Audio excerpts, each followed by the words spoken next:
Hi, my name is Chase Mann, and today I'm going to be doing a full front end makeover on my Jeep Wrangler. We're going to be installing new headlights and a brand new stubby bumper. Let's get into this.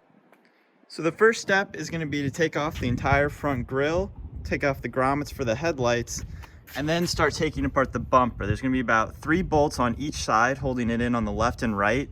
And then also on my Jeep, I have this RV towing type of attachment. It came on it when we got it from the dealership, and I'm not sure how to take that off, but we're gonna figure it out. Let's get started.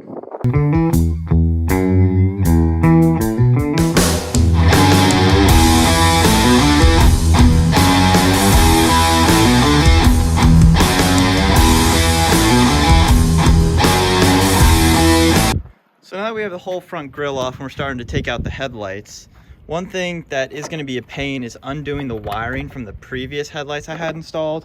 I got these halos about a year ago, and over the past couple weeks when I would turn on my headlights, sometimes they just don't turn on. So that's what inspired me to get these new headlights. And we're going to have to undo these splicing kits right here, but it shouldn't be too hard.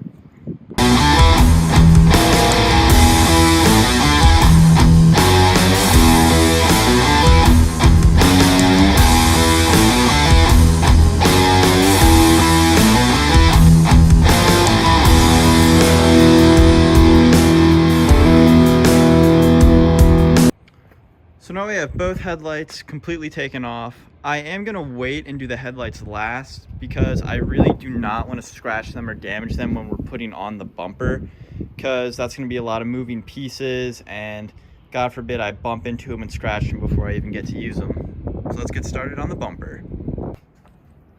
So we had a quick change of plans. Unfortunately, a bit of rain did move through, so I had to put the grill back on because I couldn't be standing out here working in the rain.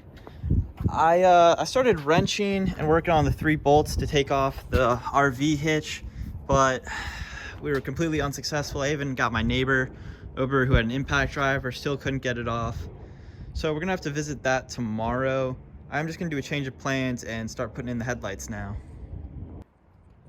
So we got everything for the headlights laid out. I'm gonna reuse my anti-flicker cables on the new headlights. No sense in buying new ones because these work fine just how they are. So time to check out these new bulbs. So I'm moving away from the halo type headlight. I've seen a lot of Jeeps lately that have those, and I think these are just going to put a real nice different look.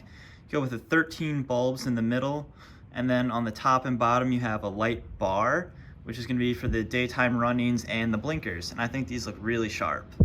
And they are just plug and play, so it's going to be really super easy install.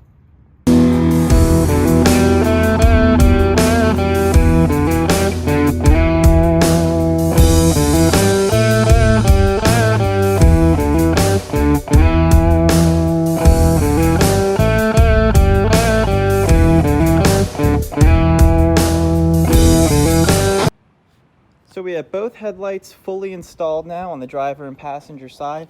Initially, I was kind of worried about the fitment, considering this is a beadlock style along the outer edges of the headlight, but it went in really snug and honestly looks really good with the blue grommets.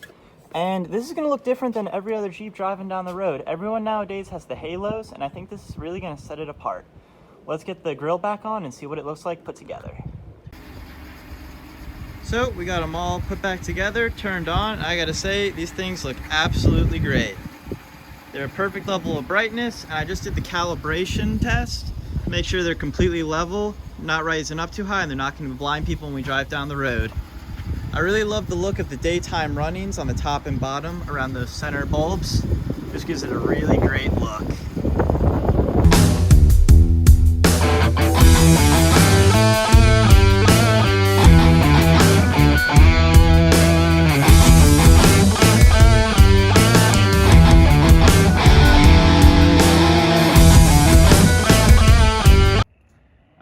So we finally have the bumper completely assembled.